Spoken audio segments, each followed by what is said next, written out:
الرحمن علم القرآن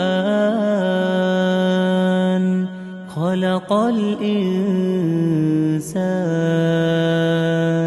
علمه البيان الشمس والقمر بحسبان والنجم والشجر يسجدان والسماء رفعها ووضع الميزان ألا تطغوا في الميزان وأقيموا الوزن بالقسط ولا تخسروا الميزان